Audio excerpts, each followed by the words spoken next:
I think it is 3 o'clock. So I think I will call the meeting to order. And wish everyone in attendance and people that aren't here or might view this taping of this meeting, happy Valentine's Day. Now I And the got it same in, to you. Susan. So, thank you. It's a kind of a cold one though, I will say. All right. And we have, I think all members present, with the exception of David right now and Mark. I haven't seen them yet, but we have a quorum, so we can continue to proceed. And let's see, we have Nicole and Liz, right, with us too. And Matthew is an invited guest. And there is Mark. So I haven't talked to David. I haven't heard from him, but we will see if he arrives. Okay, moving on.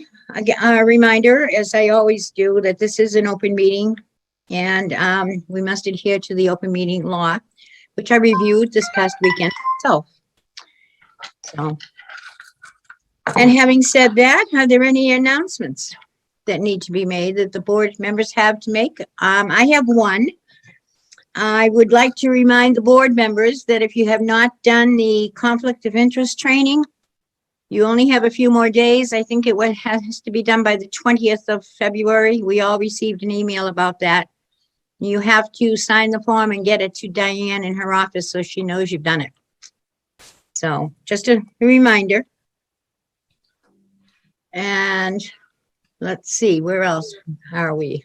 I have just Thank you. a reminder that the free little pantry at the Baptist Church is still open.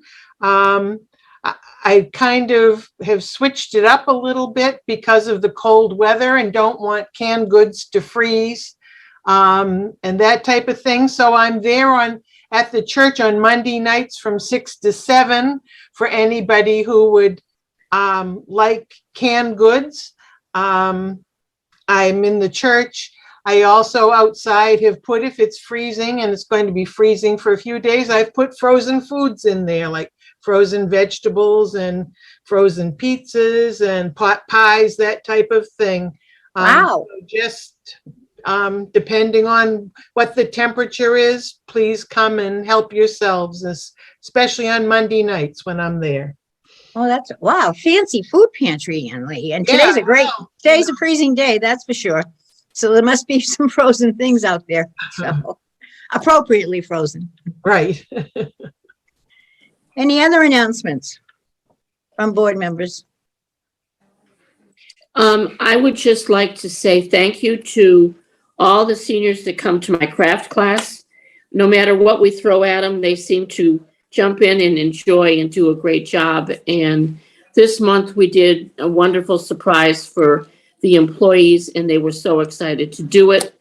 And the employees were so appreciative. So thank you all from Sue, Kathy, and I. Well, it was a wonderful, I attended that craft class last week, and it was a wonderful event. And I think people were pretty happy with it and felt good about what they did. So I just echo that. Any other announcements? Nobody has a hand up that I see. Okay. Then let's move on to the minutes of the January 10th meeting. You all received a copy. I hope I gave you enough homework time so to have read them. And if there are no corrections or additions to be made, we can entertain a motion. I'll move that we accept the minutes as read. Thank you, Marilyn. Do I have a second? Second. Ann Lee, thank you. All right, roll call vote. Marilyn. Yes. All right, I took myself out of order here. So I'm going to, Mark. Yes. Susan, Yes. Anita, Yes. Gary, Yes. Ann Lee, Yes. Lorelei. Yes. Okay, hi there. And Marge is a yes. So I do not yet see David, so, but it's a unanimous vote. Thank you. All right. With that then, I do believe Nancy Levine is with us. Liz indicated that she was. We're up to the Friends report. Okay, I'm going to allow Nancy in to speak. And we also have Dottie and Holly from the Friends listening in. Oh, welcome. Welcome, Dottie and Holly.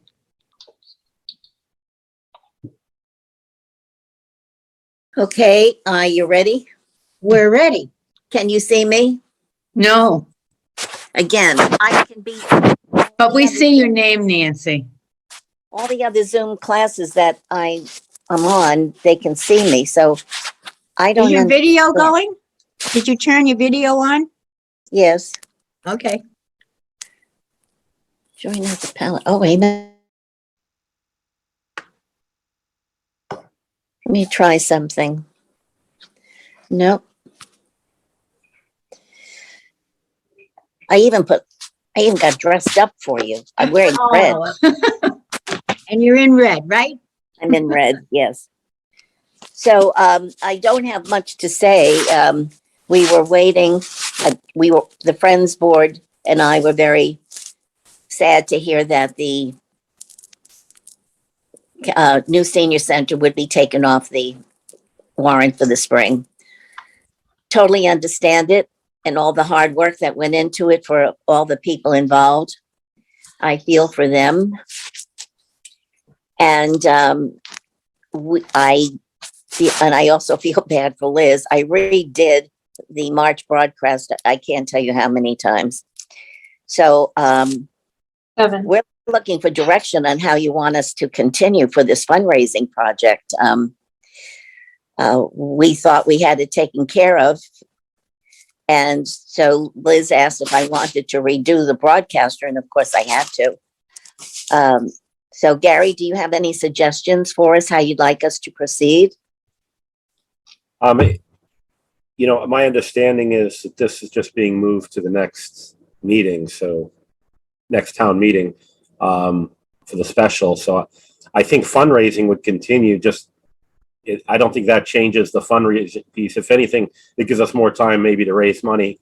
The Friends more time to raise money potentially for it. So I guess whatever has to be tweaked as far as language is really just referencing a date. So, I mean, I know I've talked to the select board members, and I know Matthew is on the call.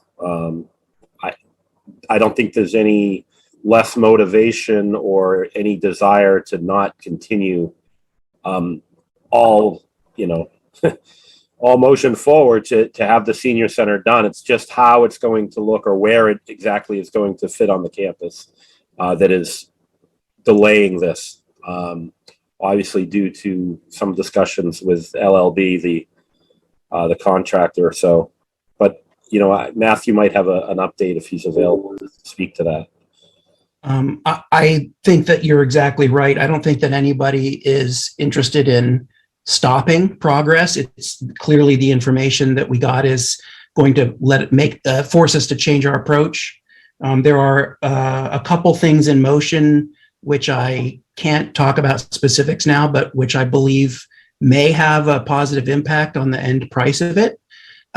So we're going to continue looking at that. There's probably options for financing. Gary's going to obviously find us the money on FinCom, right, Gary?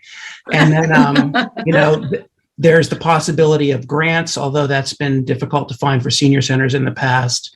So we'll just continue moving forward and do the best we can. I think the thing that I've heard from several people is that the price tag of, I don't know what was announced on that session, 14 million, trying to fund that outside the levy would be, I think, a non-starter for the town. So something's going to have to happen. I don't know what it is, but we're not giving up. We're not stopping anything. We're just moving forward. So what I wrote for the March does include what you suggest. So Liz, we don't have to change it again. And we will continue with our letter because we were going to wait for Liz. Your mailing is not going out now, correct? Not at the moment. No. Our funding letter as scheduled. Now, correct? Nancy, you're breaking up. I didn't hear the last, I don't know if others could hear you. I could not. Work on our funding and send it within the next month or two. Or Liz, did you want us to wait for you? No, let them do their own. I think you're okay to send. Okay. Oh, your camera's on now, Nancy. Yeah, oh, we can see your red scarf, Nancy. Exciting. All right, let me move this out a little bit. Okay, and so we'll get working on that. But one other thing that has nothing to do with any of this, I wanted to tell you how much I appreciate the Council on Aging and EHS, because I have a cousin in New Jersey who's having a lot of difficulty. And so I told her to contact her Council on Aging, and she said they don't have one. So I made some phone calls for her. And in order to get different things done, she has to call the town clerk. She has to call the park and rec department. And I forgot which the other department was. This is just to get basic information and rides. So we were very lucky to have what we have. And she's in a very popular area of New Jersey. And I am very surprised that they have nothing. So thank you, guys. Well, thank you very much. That's very nice of you, Nancy. Okay, that's all I have to say, guys. Any questions for me? No, just thank you, Nancy, for updating that and putting it into the broadcaster. I think having that there invisible and will continue to raise money. And I think Liz's mail out makes more sense to get it really when we see it on the warrant from the select board. That's kind of when we probably put ours out, because that's kind of saying this is the date, be there, so to speak. So I think it makes sense to keep them. Ours is close to the date of when it's going to be on the warrant as possible, where yours is the earlier the better, really. Yes, exactly. But thank you. You're welcome. All right, any questions for Nancy? Or her other members that are there with her, or not with her, but on with us, with her? We have Nope. Andy, Dottie, and Holly. And Andy too, wow. Welcome all of you, by the way. Okay, nothing? No questions? I don't see any hands raised. Okay, thank you, Liz. All right, we'll move on. And again, thank you, Nancy, and everybody. That's, considering the bad news, that's good news, that things are going to continue in a positive manner, I think. So. Okey doke. So we're down to old business, and that is actually the senior center outreach efforts, because I left that on the agenda. We left it on the agenda because when we had our last meeting, we were going to be getting that mailing out. That has already been referenced and is on hold, as Liz and Gary have indicated. And I agree with Gary's thoughts that it should go out, close when we do see that it's going to be on the warrant and et cetera. And that's the time that we should get that townwide mailing out. But I want to make sure that the rest of the board is in agreement with that. Anyone have any feelings otherwise? Or are we going to agree that we're just going to put that on hold? So, I think it should go. go ahead, Marilyn. I think it should go on hold, but I don't think we should not keep pushing the senior center around. Oh, yeah. But the letter can go on hold, but I think we still want to push forward with shall we call it advertising that it's coming? Well, newspaper articles, et cetera, like that, things of that nature, yes, just the mailing. Because of you mean, you don't want to send, it's costly. Oh, that's right. No, I didn't want to, Yeah. no, but I meant we want to keep it in people's eyes that it's coming. I think everybody agrees with that. That's for sure. So, and I think we need to help people understand why there was the little delay too, as we gain information and learn more ourselves, as to what's happening. So, but I do not believe that a lot of people are aware that it's not going to be on the warrant. I know, today I bumped into a couple of people that hadn't heard anything yet. So I think people are not aware of the fact that things have changed a little. But that's another reason why to keep getting information out there. Any other comments for old business, senior center outreach? Are we all in agreement with our approach now, I think? If not, somebody speak. Okay, thank you. All right, then we go on to new business. We're moving right along today. So far, so good, guys. We have a few board member updates. Actually, Susan suggested to me, and I think it's a great idea, that we always have on the agenda under new business board member updates. So you should be seeing that now on the agenda, and that'll give you people that are paying attention to what's going on with planning board, with housing and the senior center, et cetera. And mainly it's, I guess, Susan's the representative from the COA to Minuteman, as well as on the Affordable Housing Trust. So she's perhaps the one that's out there more so than some of the rest of us. So, but anyway, you will be seeing that. And so we are now up to board member updates under new business. And they sent out a fiscal year 2021 annual report, which I received a copy of, and I sent you a copy of. And I think I'm going to let Susan address that because she's our representative and she's the one working with them. So it's all yours, Susan. Oh, okay. Thank you. I don't really have anything specific to say about it. Minuteman Senior Services services 16 towns, and we have they have a board of directors, which is made up of some members at large and also representatives from each of those towns. And that's being the representative from Littleton. I'm on the board of directors. Sounds fancy, but anyway, we meet once a month, the first Wednesday of every month from at 9 o'clock or 9:15 till 11 o'clock. The report that Marge sent out to everybody, it was the service report just for Littleton. They send out to every single town what services or the figures for the services. And if you have any questions about those, I would try to answer.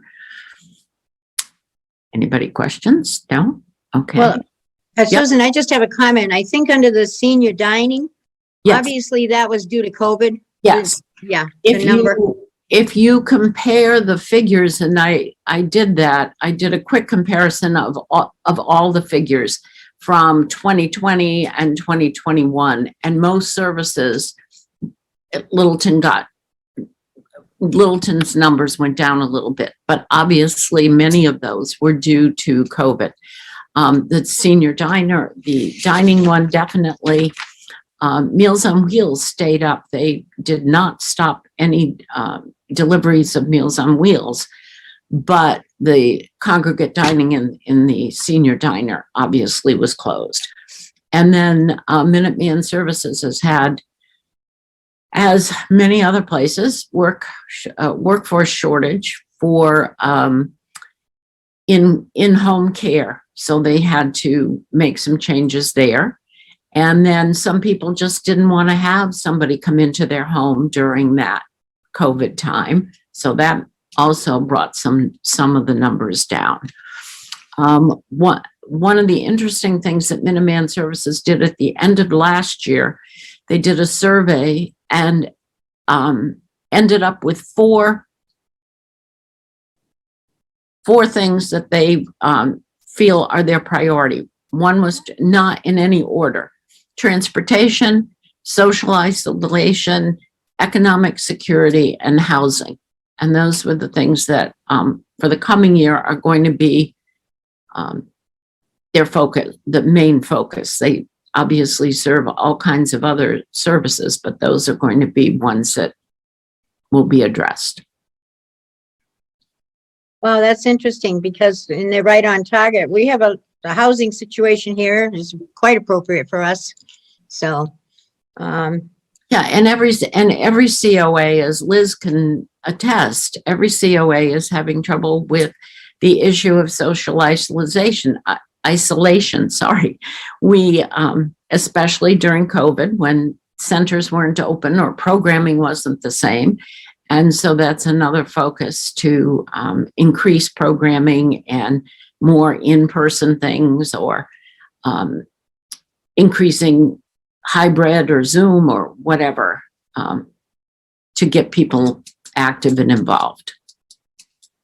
well, we have a great person representing Minuteman in Gail Dalton in our diner. We're very lucky to have her. I think she's so good and so good natured and always working with us, to do things. So specifically resuming the lunches on Thursday, that she just this month she's resumed doing Right. every Thursday afternoon, et cetera. And that's in addition to the Minuteman meals that she serves. So Right. yeah, we're very fortunate. As Nancy said, we're very lucky here in this town. We are. Yes, Marilyn. I have a question on transportation. Is this the 10 consumer served? Is that in addition to what we have the vans for? Yes. Yes. Okay. That is, Go Yeah. ahead, Liz. Sure. Just to clarify, so Minuteman Senior Services is a private nonprofit that's partially state funded, partially federally funded, and they're kind of like a sister organization to Councils on Aging. They take money directly from the Executive Office of Elder Affairs to deliver certain programs. And through one program that they have called the Home Care Program or the Senior Care Options Program, you can get vouchers for taxis. So that is completely separate from our senior center vans. That's for medical only transportation, not social transportation or recreational transportation. And that's through a contracted taxi service. Thank you. Good question, Marilyn. See, I was reading it. Oh, good. Yes. Well, the number, is shocking when you look at it in their report. Consumers served 10. And we know that, there's many more people serviced with transportation, and even though it was over 10, the numbers were very low though, the past But it several was, months. it was the in addition is what my Right. question was. And Yep. Liz answered it extremely well. Great. Okay, I just felt that it's important that the board be very familiar with Minuteman Services, so all the members, and their annual report is a good report to a vehicle to help with that process. So that's part of the reason you've got this report, so everybody's up to date on things. Any questions for Susan about that much? About Minuteman? Okay, how about the update from AHT, from Affordable Housing Trust? There's a lot going on with them. And they're having a meeting, aren't they? Is it tonight or tomorrow? tomorrow night. Tomorrow night. Tomorrow night at 6:30. Okay. Well, for Affordable Housing Trust, and Nicole can fill in more than if you wanted details, but the LRAP and the ERAP, the rental assistance programs, still obviously still have participants and have new participants. Some of them are getting near the end of the 3 years that they can have. Some are in the emergency program, are getting near the end of their time and then allowable extensions, and will probably be applying for the regular rental, the LRAP, the Littleton Rental Assistance Program. The other things, two things that are being talked about at Affordable Housing Trust, and I know I've mentioned them before, the Tehadawon project, which is land on Tehadawon Road. There's still a possibility, and Matthew is very much involved with that, of it being a duplex being built there through Habitat for Humanity. RFP, request for proposal needs to be developed for that. And septic, we need to do perk tests and so forth on that property. And in the Durkee project, the barn and the house, the farmhouse, are going to be studied by contractors and engineers for possible development of those two buildings into affordable housing units. And again, needs a RFP and septic proposals for that. And then the other two projects that keep getting discussed in town with the planning board and the Affordable Housing Trust, and obviously needs to include the select board, is at 550 King Street. Is there any possibility there of exactly numbers, et cetera, for affordable housing? And then the land near the train station, the state has mandated a certain number of housing in that area, and what can be done perhaps. There's no formal plans on any of that. It's just all in the, talking stage. And then the planning board is committed to getting some, what they refer to as deeply affordable housing, and working and trying to work with the Affordable Housing Trust on that project. And that would be, there's all kinds of things being talked about for that one. Town-owned land, build a new building, we do something. Anyway,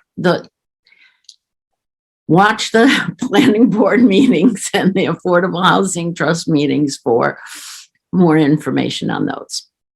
And I guess that's it for me.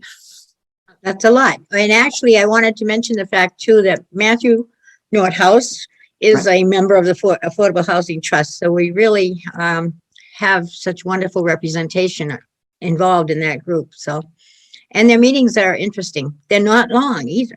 No, They're very, very focused and attentive and concise, and they're not lengthy meetings. So no. I would encourage people to watch once in a while. All right. Any questions for Susan about any of those? And are there any other board member updates from anything that you have? Okay. Don't see anybody. So we're going to move on then to our second item of new business. And in the handouts that I sent to you, when I sent the minutes out, etc., I included a letter that from the American Civil Liberties Union Foundation that was sent to Anthony, and inquiring about, you read it, I hope you read it. They were inquiring about current policies, written policies, regarding public comment and public input to meetings from the select board, the planning board, and the council on aging board. And I thought, wow, we're really in good company. to be involved in that, for all the boards there are in town. I don't know how that all came about. However, it raises the issue, and they asked specifically to be forwarded any written documentation included in rules and regulations regarding dealing with public input. And of course, I had to respond that we did not have anything in our rules and regulations written about public input, but we have it always on our agenda, etc. In response to that, though, I also sent you a handout that Maren Toohill from the Planning Board sent in response to that same question for the Planning Board, and it was not regarding their dealing with public hearings, though, not meetings in general. But I thought the information was interesting, and I forwarded it to you so you could read it and have some knowledge about it. So the issue then, the reason it's on our agenda is to discuss this issue and see if we want to amend our rules and regulations and have some form of documentation in there, which would be a little bit more specific about any rules and regulations.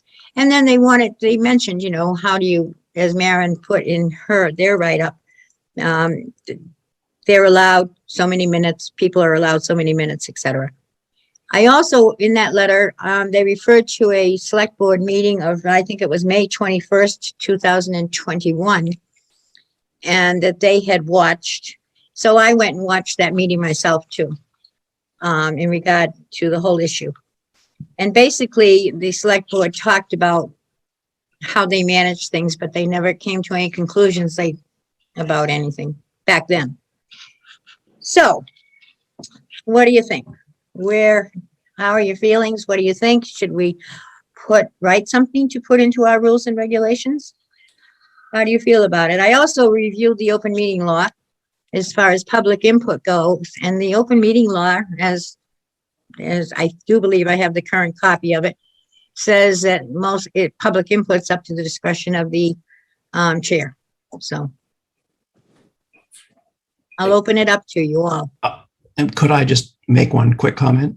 Sure, Matthew. We'd welcome your comments. Just to clarify, as you stated, there's no obligation for an open meeting to take public input. It's at the discretion of the board. I'm obviously in full favor, 100% in favor of having public input on just about every meeting. There's also no standards for limiting time or permissions. For example, you don't have to be a resident of that town in order to speak. Anyone can speak that the chair allows. So all of the policies are local. That's all. Great, thank you, Matthew. That's helpful. Yeah, I mean, I would add, it's really tricky to create, a stricter policy around this, because we want to have the board's flexibility is probably most important on how to deal with public input on any given thing. There has to be some constraints that the board can act on during a meeting, depending on time, things like that, that outweigh, someone that just maybe wanted to get up there and talk about things that really weren't relevant. Because if they're talking about things that aren't relevant, then we have to put in the policy, you can't speak about things that aren't relevant, or you can't attack a board member. That's not really written anywhere either. But so by leaving it, I believe me, I'm one of these people that I hate vagueness. But I do believe it should be on every single agenda, like it is now for public input. I would probably go as far to say maybe it should be at board discretion as opposed to at the chair's discretion. If there's a board member that wants to hear, or the majority of a board that wants to hear an individual, then absolutely. But it's hard to make policy to this because, like I said, there's so many pitfalls where just arbitrary individuals could call in just to cause problems or to raise things that really aren't relevant or really aren't contentious, and they make them contentious. You got to be careful with these things. So I think that there was a reason why it's vague, if you will. But I'd like to hear other people's opinion because obviously we want transparency and we want people to be heard. It's important. But very rarely watching Littleton specific meetings have I seen issues. And when they do come up, it's usually because there's some contention or an attack on a board member. And there's been other cases, that maybe a board or a board member was too strict on public matter, but those I think are more few and far between than not. But that's just my opinion. So I'd love to hear others might have more experience than I do listening to or watching board meetings. Thank you, Gary. Okay, folks. Anyone else with a thought about it? How would you feel comfortable proceeding? I think it is difficult, as Gary says, to put everything down in writing because there's always going to be something that comes up that doesn't fit what's in writing. The concerns that I have are if we have public input at any time or under any particular item on an agenda, that could take a great deal of the board's time answering to everybody's comments about every item that's on the agenda. That could get long and take away from the board meeting about what needs to be discussed. I like the idea of having public input and having it at a certain time in the meeting and then limiting how much time you have to spend. But I noticed at a meeting just recently that happened, and then later on in the meeting, a discussion came up and someone wanted to speak to that. And at first they were not going to be allowed to speak because the public input time was over. So there should be something in the clause or in the policy that says if there is a situation like that and the person that wants to speak to that particular item has that opportunity as long as they keep it on that item to a certain amount of time. I like it being at the end the way it is today on today's agenda, Marge.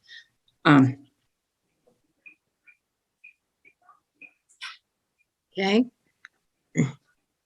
Any thoughts about limiting time when someone is recognized? Say there were 3 people at the end of our meeting that wanted to speak. If it's at the end of the meeting, on the agenda, at the end of the meeting, my feeling is then they can speak to any one of the items that were discussed at the meeting. That would be appropriate. Mhm. And then, is there any thoughts about limit? We are limited to an hour and a half. We're going to get shut off if, when the meeting when 4:30 comes. So there's a risk by having it at the end of the agenda if we run out of time. But then again, it's still up to, I do believe, check with Liz to make sure we don't have anybody with their hand raised or anybody in the audience from the general public, that might want to speak. So I'm not sure either how you want to just proceed or what people think. I'm all in favor of hearing from the public, and I think perhaps most of you are, all of you are. Also, it's good. We want input. But again, there are risks, and people do monopolize, and they're not concise. They should be able to be concise and ask a question if they had one in very few words, but sometimes people go on and so. Yeah, and even to the point of, like you said, public input doesn't have to be something on the agenda unless you say it has to be. So that's another thing you'd have to write into a policy. They could bring up anything from past meetings or meetings. Maybe they bumped into one of us at a grocery store and they wanted to discuss. So there's so many variables that the discretion of the board to me makes more sense. Well, maybe we should just have something in our rules and regs saying that public input is at the discretion of the board. I don't know, but I think we all need to consider this and think about it. And the time limit, I think I've seen the time limit somehow artificially placed. Select board meetings especially seems like a 2-minute marker, and maybe it comes from town meeting. We do 2-minute, I think, as well, right? But to that effect, what if it was what if we were talking to a professional that really had valuable input on something? You still want to have the flexibility to say, we want to hear this person talk for 3 minutes or 4. So it's just hard. Putting it, how you could write it down. I mean, somebody here must have a better idea how you could actually put it into a policy. But besides the fact, having it on your agenda, guaranteed that we will listen to the public. You know, Gary, your comment just now, Jen fostered, I recall, I can't remember the gentleman's name, and I'm trying to remember all the details, but I'm not. But I remember there was a gentleman in the pub, you know, as a visitor, a guest, and it was obvious there was more information and everything. And I actually invited him, and he came back to a meeting, and I put him on the agenda. Great. I forget the situation now. I That's think fantastic. it was, pardon me? I thought somebody said something, but anyway, at that, you know, I mean, we've tried to be flexible, so. And I will say, when I responded to the email that I received and replied that we did not have anything written in our rules and regulations, the response went to our town legal counsel, you know, and then I asked for and explained, this was a week ago today. I responded to the email. I received it on a Saturday, responded on Monday morning. And I explained that we had a board meeting today at this, you know, and asked for any guidance or input or whatever, and I never received a response. So I put it on the agenda. I think it's, you know, I felt it was something that we all needed to be aware of and wanted your input on. So. Do you think that it should be a town-wide policy or board by board policy? Well, my guess would be that it should, you know, if there's something, I would think I'm not in managing the town, but it would seem to me that it would have to be something that, I don't know. I guess the select board has to decide that, or town administration does. I don't think we can decide that either. I mean, we could put something together, but then again, you can't have all boards doing different things. It would be very confusing, I would think. So. Matthew, has your board discussed this situation? We have, but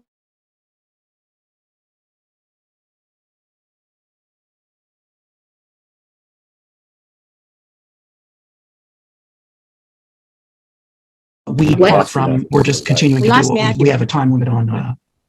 Hello, can you hear me? Hello? Now we can. We lost you though briefly. Okay, sorry. The board has discussed it, but we have not made any determination about what the policy is. So we're sticking with what we're currently doing, which is limiting time, and that's all. Okay. All right. Any other comments from board members? What would you like to do then? Do we put this on hold?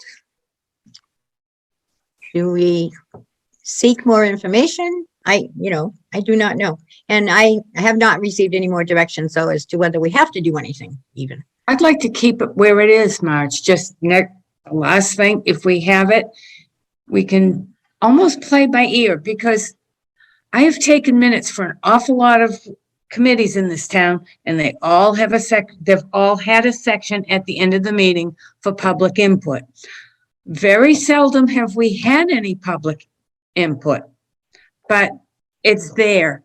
So, and we don't want to lose any taxpayer in this town. You know, I think it should be kept to town people, but we don't want to lose a taxpayer who might have something that's very important we really want to hear.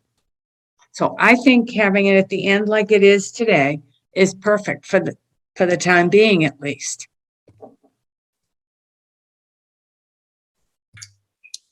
Okay.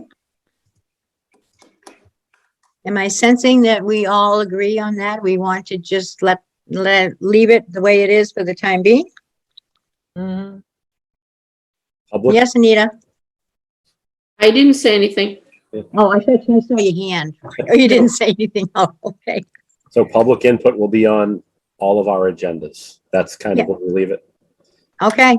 Yeah. That's fine with me, if, as long as everybody's comfortable with that. And it has been on our agendas for a long time now.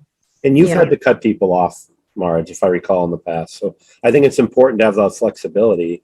If Right. there's something being talked about that really is not relevant to the business of the board.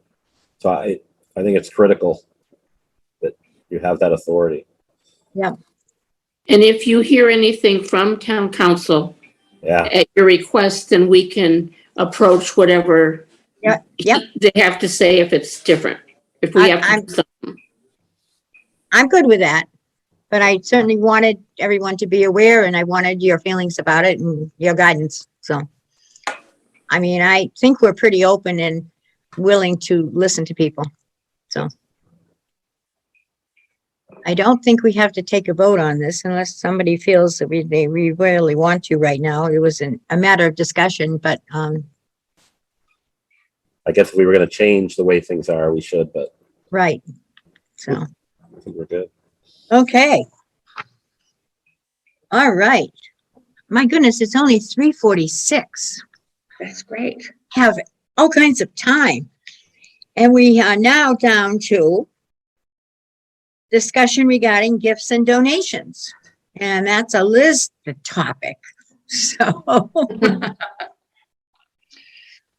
Okay, so if you've watched any select board meetings, you'll know that pretty much every one or every other one were there with gifts or donations that were unsolicited.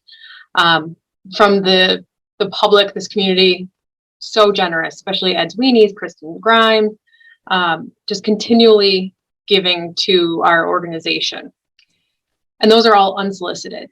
Now, we've discussed putting something in our newsletter or something on our webpage in regards to actually soliciting donations for a senior center building from a solicitation coming from the board or from myself as EHS director. So in working with town council, we put together a disclosure. It's a disclosure of appearance of conflict of interest as required by Mass General Law. And we completed that form together. So once I file this, I will give a copy to you, Marge, and then I will bring it also to the select board. And this disclosure is basically just saying that I, as the Director of Elder and Human Services, can request or solicit donations for this public fund that exists already, and that a person could assume that there would be an appearance of favoritism or influence for anyone who donates. And this is just saying that I will not do that in this role as director. So filing this disclosure will finally allow us to be able to solicit some donations for the new building fund coming from our office.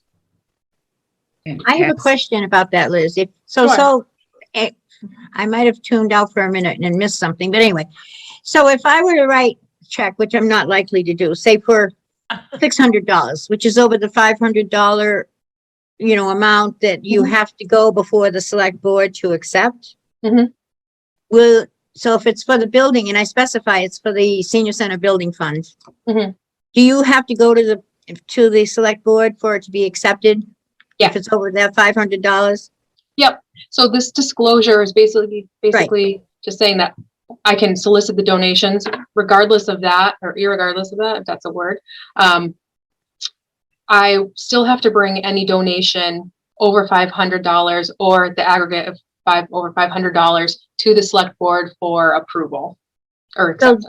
Okay, so therefore, if somebody wanted it to be an anonymous donation and they didn't want their name publicized, etc., they would have to know that they should say this, I want this to be anonymous. Yes. Please. Okay. I think we have to then help people understand that. Mhm. I mean, somebody might, Good point. say somebody might have $5,000 they want to give, and they don't want their name out there. I mean, It's possible. Mhm. So Could I it be was, cash? pardon me? What if it's a cash donation and they write on the envelope, all they do is write, say, for senior center, and it's, say, $1,000 worth of cash. That So- could be anonymous, wouldn't it? Well, Liz would have to report that it was anonymous. I mean, when she was going to the select Right, board. but that would be in a way that the person wouldn't have their name known, right? Oh, well, yes, but I mean, if they write on a check that they want it to, or, you know, when they submit it, they want it to be anonymous, then you have to respect that. I would I would think. almost request a check with a note that it stay anonymous. I don't want anyone walking around with $1,000 in cash. Right, I just Or was handing using that that as, over to me. yeah. Yeah, I was just thinking about it though, and I thought, well, somebody, you know, so people need to be made aware of that then. So Liz, does this disclosure mean you are the only one that could solicit? Or can other board members solicit? I believe the way it's written, it says the Council on Aging and Elder and Human Services Director would like to raise funds to help offset the cost of constructing a new building. So it's just you? The Council on Aging. So I No, assume well- you are part of the Council on Aging. Okay.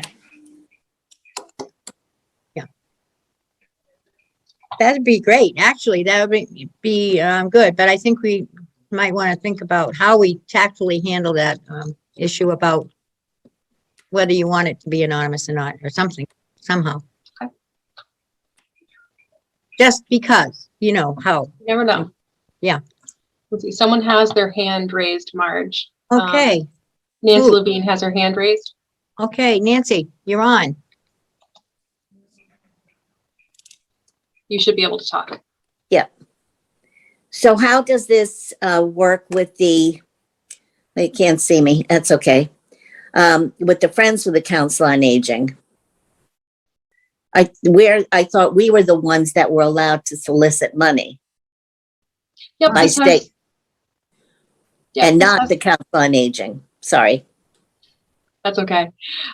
This has no effect on your ability to raise funds for the Senior Center or Council on Aging. This is just adding to that so we can work together to raise funds. So more hands working to get this done. Okay, I just thought it was law that you were not allowed to. So No, now we're, Not without the disclosure, Nancy. So in other words, you don't have to have the disclosure that oh, I see. obviously, yeah, which actually specifically talks to, you know, mass law and what it can be used for, et cetera, et cetera. You have authority with your board on how to use those funds in generally. Yes, Unless someone specifies, correct? yes. Yes, I think it's, this actually is heavily regulated. Where yours is not so much because you actually have a board that can determine what to utilize that money for. Thank you. Thank you for the question, Nancy. Okay, do we have any other hands raised? Are people out there right at this moment, Liz? Nope. Okay, Oh, Andy Fredette is raising his hand. okay. Oh, let's see. We have reports left and we have a half an hour, so why don't we let Andy speak? Maybe it must be about this topic. Okay. And here's Andy.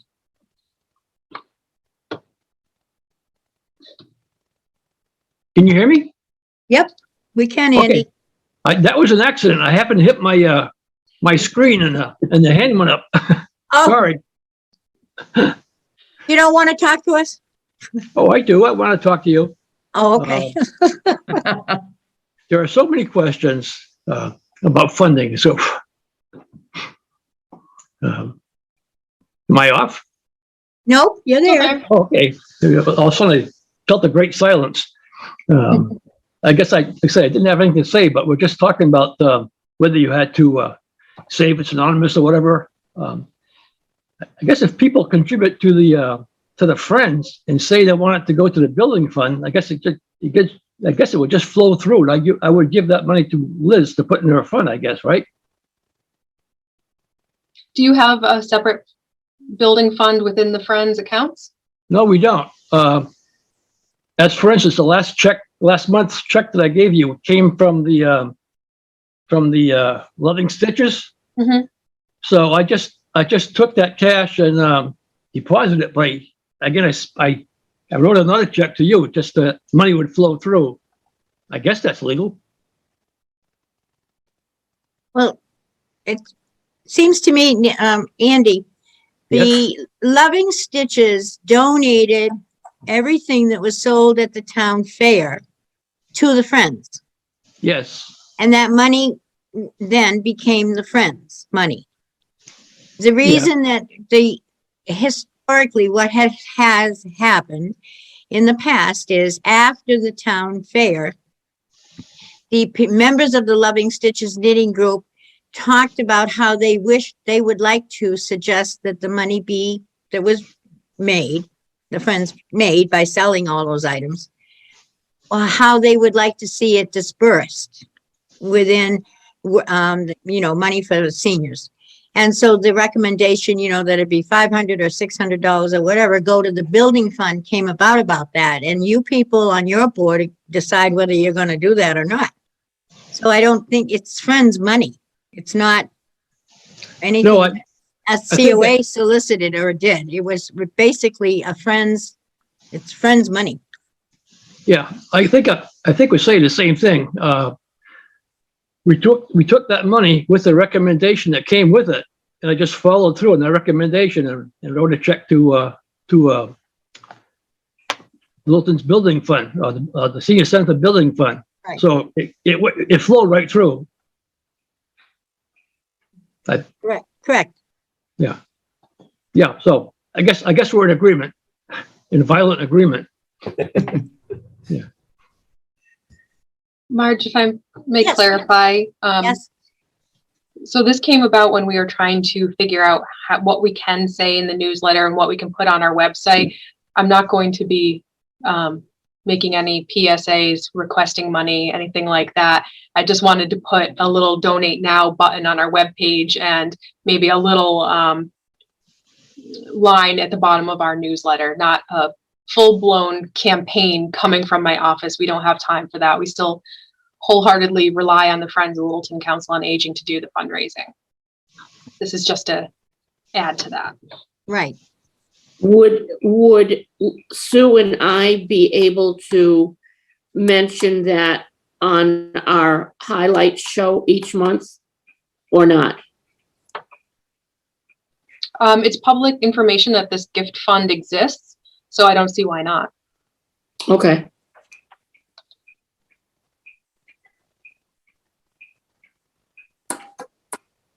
That's good news, Liz. I think that's great news because I think that responds to the comments that were received back at the time of the town fair in December. And people wanted to know, how can they donate? Basically. And there's two ways. They can donate to the Friends. And I don't know how, if the Friends I don't know if they're specifying what has to be done with any money donated to them. But then, or they can donate to the town established building fund for the senior center. There's two ways for people to be able to contribute if they wish to. And two Susan? ways, Oh, go ahead. ways are better than one. That's right. Susan, did you want to say something? You're muted. No? Okay. Okay. Any other thoughts about that or questions? Are we all clear? I just wanted to clarify, Liz, that this is reference to a specific cause, which in this case is the construction of a senior center, not general fundraising, correct? Correct. Okay. So that's that. I guess that kind of answers Nancy's question a little bit too. That is very important. What the Friends do there is general fundraising overall, whereas this specifically is targeting the senior center. That's why we can utilize that. Yeah. That's all. If I may, I'll just read the wording. It says, the Council on Aging would like to raise funds to help offset the cost of constructing a new senior center and other capital projects. So, meaning, say, our senior center is completely fully funded, A capital project might be adding a patio, I think, something along those lines, Okay. something that we can, Yeah. a large project. The smart language. Yeah. Town council's great. Yeah. Okay, any other questions about that? Hearing none. Yeah. We can move on then, I guess. To our reports, the director's report and the outreach report. Which one of you, the director's down first, but oops, we've lost our outreach person, I think. I don't see her. Is she still with us? No, Amy and Nicole have to leave at 4. Oh, okay. So Just me. you're stuck with it, Liz. You're stuck with me. Gladly. Let's see. Are you able to see my my screen here with Yes, we are. the annual numbers? Yep. So this is a little crossover between the outreach numbers and just our numbers as a department. January took a slight dip in all of our categories. I will attribute a lot of that to the fact that 75% of our staff in this office was affected personally by COVID. So we had a very challenging month here. That being said, I do want to really acknowledge and thank town administration. Anthony and Joe upstairs made dealing with COVID so much easier. I can't tell you how many times my staff and I heard family first, take care of what you need to, let us know if your office needs coverage. It was fantastic to have that type of support going through that ordeal. That being said, unfortunately, our numbers did take a hit as we were out of the office. So I do want to point out that our under 60 outreach still seems to be quite high despite that. Okay, one other thing I would like to mention is that we did renew our contract for the William James Interface program. William James is a college that specializes in psychology, and their interface program, it really works to connect residents with mental health providers based on their needs and health insurance, things like that. So if you are a resident of Littleton, you can call William James Interface and say, I need a therapist who specializes in PTSD, and I only want a male provider who accepts Tufts insurance, and they will do all the legwork for you. So we signed that contract 2 years at a time, and we just renewed it because the numbers are pretty staggering, increasing across the board, especially anxiety and depression in our community, as well as most communities everywhere. I was going to say in Massachusetts, but everywhere. So that was just recently signed for the next 2 years. In January, mid-January, we did the budget presentations to the finance committee and the select board. And my big ask for this department was a second outreach worker at the cost of about $63,000 annually. I felt like the reception was good, and I'm very hopeful that we are able to get that second worker due to mainly just how busy we've been, how stretched we are here in this department, and the broadening needs of the community. And I just like to point out that we're mainly funded and staffed as if we're just a council on aging and not the second human services portion. So requesting that second outreach worker really kind of brings the whole picture together so we can support the town with appropriate staffing. Amy wanted me to mention a collaboration that she's working on with Parks and Recreation and the schools. It's called the Ooch Experience. His name is Brett Uchkunis, and he is a motivational speaker for kids and families. And they're doing a 7-week series in person on positivity and the power of kindness really some good topics for kids right now and families. And Mark just came back. I'll bring him back in. So that is starting up in March. And if anyone has children or grandchildren who might be interested in that, definitely tune in. Ooch is a fantastic speaker. They're doing some cable spots, so you can check it out on YouTube or the Parks and Rec Facebook page if you want a little sneak peek of what that's about. But really happy that they included us in this programming, because Amy does work with a lot of families with young children. So this will be great for the community, especially coming out of COVID.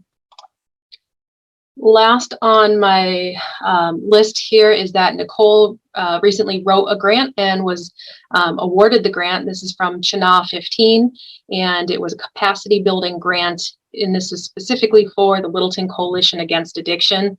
And the capacity building grant was intended for marketing and printed materials to expand. It's been several years since we've been able to kind of refresh our resource materials that we give out to families and individuals dealing with addiction issues at home. So she received $549.95 to create all new materials for the program. So I'll be bringing that to the select board for their grant approval.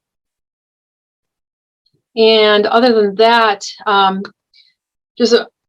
the Littleton mask mandate was lifted yesterday, day before, very recently. And this has come up with our instructors who teach our programs, whether or not we are still going to enforce it as a council on aging, because we're still working with vulnerable populations. And I've decided to let that be up to each individual instructor. If they feel like they want to require a mask, I'm going to let them require a mask. Because if you think about the different programs, say you're teaching yoga, part of the requirements for that class the teacher can set is you need to be able to meet these physical requirements safely in order to do the class.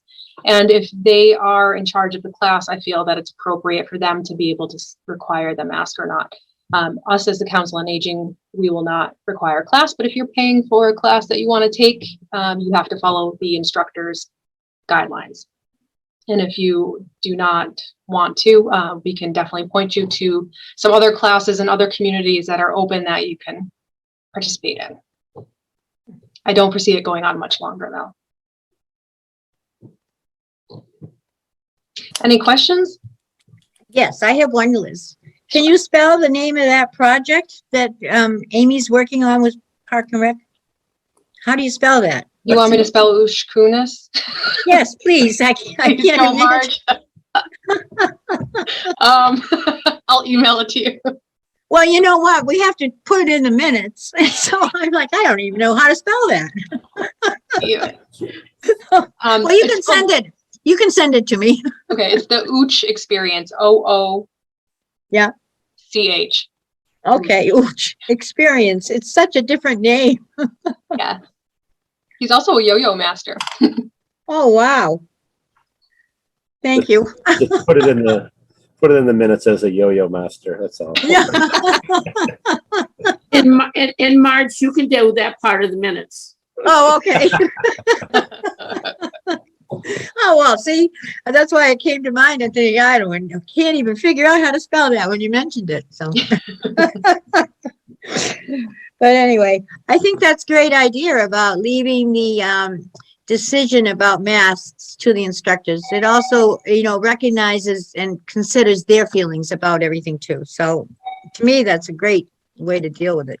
But that's just my personal opinion.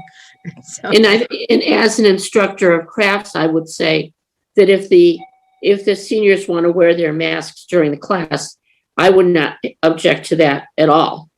Mm-hmm. On either side, it could be whatever you want to do at this point. Yeah. Right. Well, I think that's not a bad way. I know, I noticed today I stopped at Dunkin' Donuts on my way home from the senior center and for the meeting, and the staff had masks on in Dunkin' Donuts still, and some people, walked in with them on still. So it's become a habit, I think. In many ways, it's become a habit. So. All right. Well, it's 4:10, I think. We've really set a record, if I'm not Do you mistaken. Do you want Pardon me? a motion to accept the reports? Yep, we're gonna do that. I'm just thinking, wow, we're doing really well. But thank you for reminding me. So, are you done, Liz? Yes. Okay. So, we've heard the outreach and the director's reports. I can entertain a motion to approve both reports. So moved. Who said that? Seconded. I'll second them. Was it Anita and Marilyn? Yeah. Okay. Okay, roll call vote. Mark is back with us. Don't know if you Yes. heard it. Yes, okay, thank you, Mark. And welcome back, Susan. Yes, Anita, Yes. Gary, Yes. Marilyn, Yes. Ann Lee, Yes. Lorelei, yes. thank you, and Marge is a yes, so we have a unanimous vote again. All right. So that brings us down to the end of our agenda and public input time. Liz, do we have anybody that might have jumped in there since the last time I inquired? We have a Susan. Susan? Okay, Yep, Marge, yes, I'm sorry, I apologize. If I may, I have to jump off. I have something I have to get to, so I apologize. okay. No, that's fine. Thank you, Gary. Thank you, though. Thank you, guys. Okay. Thank you. We still have a quorum. So we can, I do believe, let's see, yeah, because Mark's back. So, and we were fine anyway. Okay, Susan left. Susan? Susan left. The Susan in the Oh, she attendee left. group. Yeah. Oh, she didn't want to talk to us, I guess. So, all right. And there's no one else there? Andy and Nancy still. Andy and Nancy, do you have any, they don't have their hands up, so I'm guessing they do not want to say anything else? So if not, I can entertain a motion to adjourn. So moved. Anita? Thank you. Second. And Susan? Mhm. Had to think for a minute there. Okay, so Mark, Yes. Susan, Yes. Anita, Yes. Gary, oh, he's gone, sorry. Marilyn, Yes. Ann Lee, Yes. Lorelei, Yes. and Marge is a yes. And so we are adjourned at 4:13 PM. Not bad, pretty good. So, all right, thank you all. It was good